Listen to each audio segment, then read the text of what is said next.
So Pinterest just swallowed $2 billion of its own stock. They basically took on $1 billion in brand new debt just to wipe out 16% of their outstanding shares in a single quarter. An absolute balance sheet shocker. Right. Welcome to Earnings Unscripted. Today is May 4th, 2026, and we are unpacking Q1 results for Pinterest, ticker PINS. And just a quick note before we get into the weeds, we have to say this is not financial advice, just our personal opinions, so please do your own homework. Exactly. And my main opinion right now is that financial engineering is alive and well. Clearly. Because looking at the stock, the market absolutely loved it.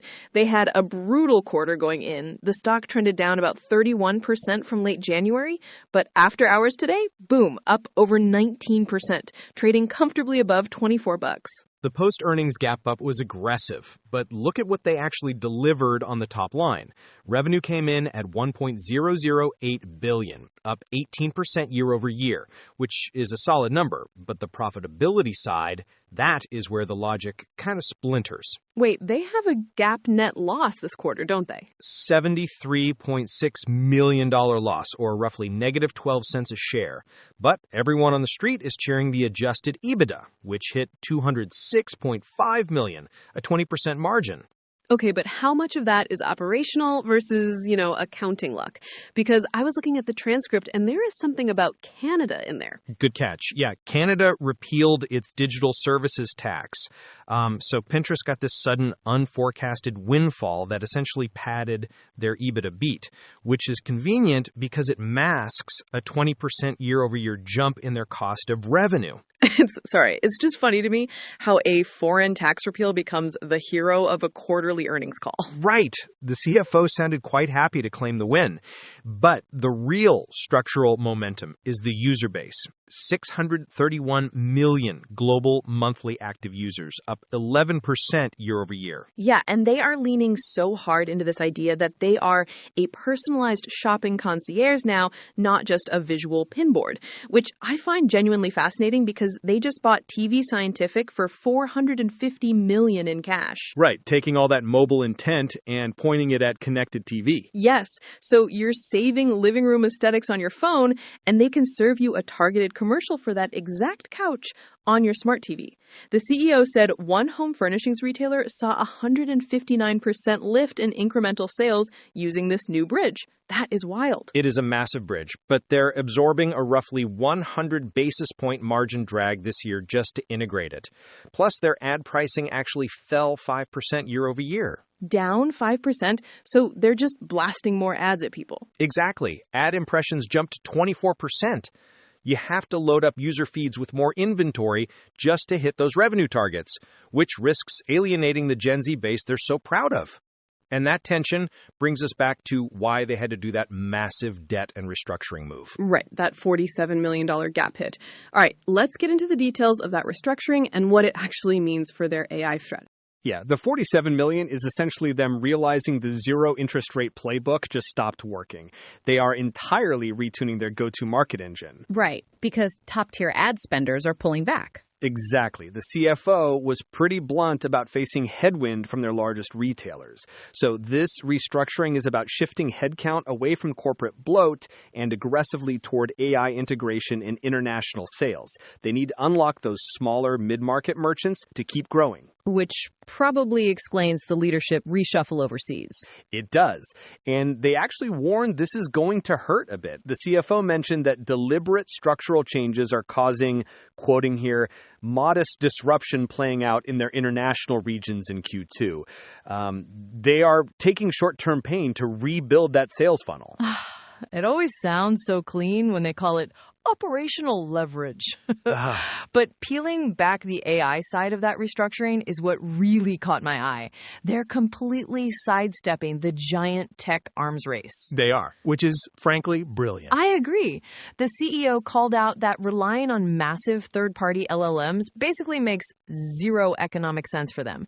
They are avoiding the open AI trap entirely. Right. I mean, think about what a standard LLM does. It scrapes the entire internet to guess the next word. That is insanely expensive to run. Pinterest does not care about text.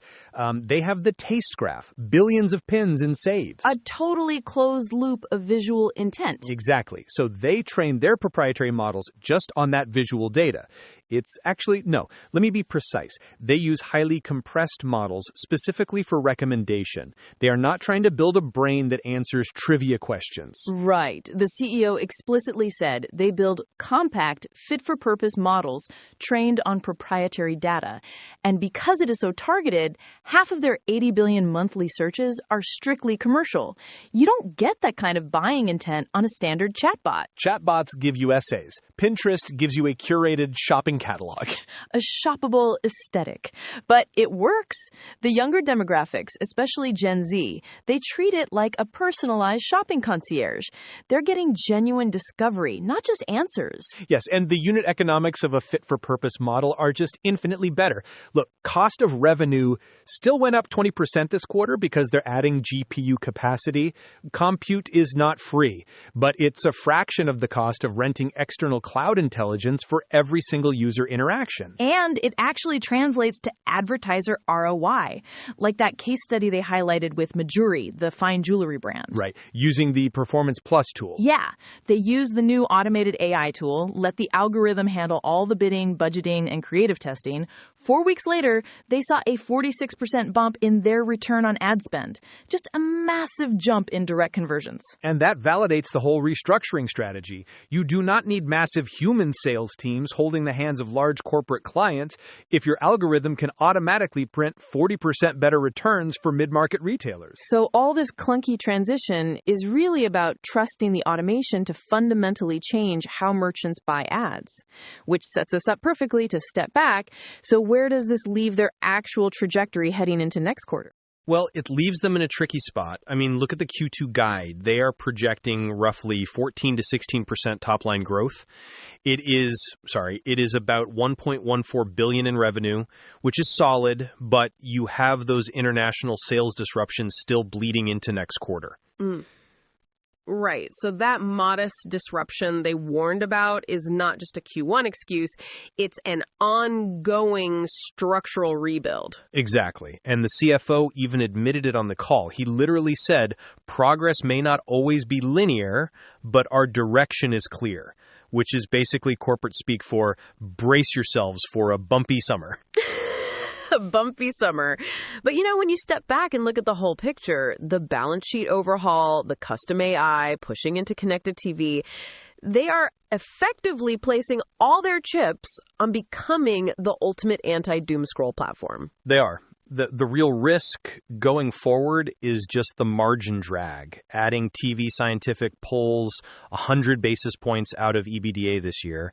And if ad pricing stays down while ad load keeps going up, I think users might just get exhausted by the clutter. Fair point. So we basically have to see if their carefully curated aesthetic can actually survive that kind of aggressive monetization. It usually does not, but I will give them credit. They are running a very sharp playbook to try and protect it. I guess we'll see if the algorithms agree. All right. I think that is a solid place to leave it for today. Thank you for doing the math, Miro. Anytime, Susie. Catch you on the next one. Bye, everyone. See you after the next call. Before we officially sign off, if you want these earnings drops to just show up for you, consider following the podcast. We like to keep things transparent, so just a quick reminder that this show's generated with AI, which is exactly how we managed to turn hundreds of pages of dense financial filings into a casual conversation by the very next morning. We always love looking at new companies, so just toss your ticker requests over to earningsunscripted@datamadness.ca. Catch you next time.